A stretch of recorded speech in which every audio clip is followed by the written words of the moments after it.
So, if you recall, now that we understand, right, I've been going through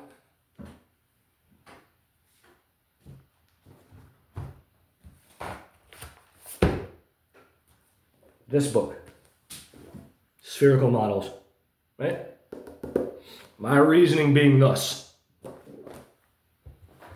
if life is structured according to a divine holographic projection, right, then therefore, by studying abstract geometry, right, you embed within yourself pieces of that divine quantum hologram, which thereby allows you to be a more powerful clairvoyant, right?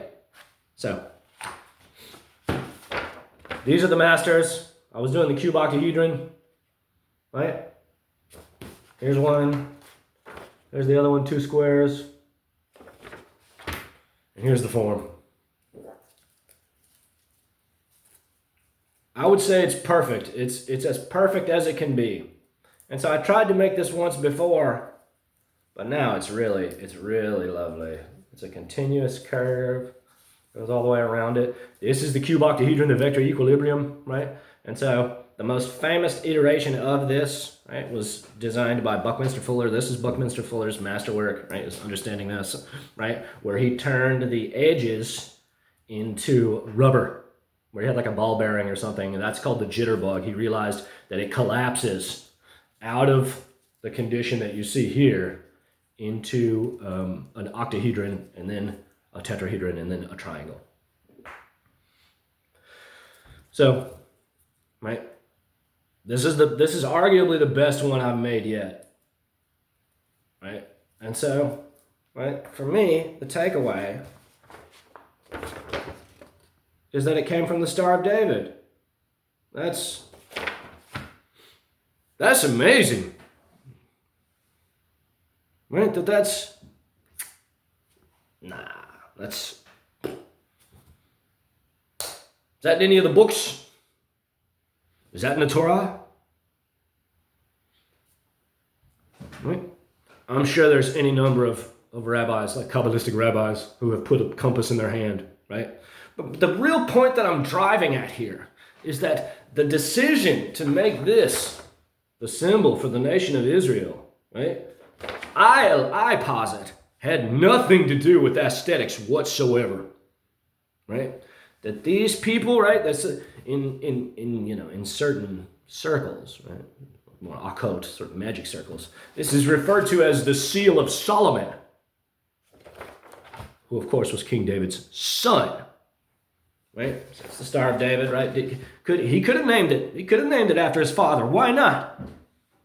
Why not? What do we know about Solomon? Right? We know that he was very wise, right? He split the baby, right?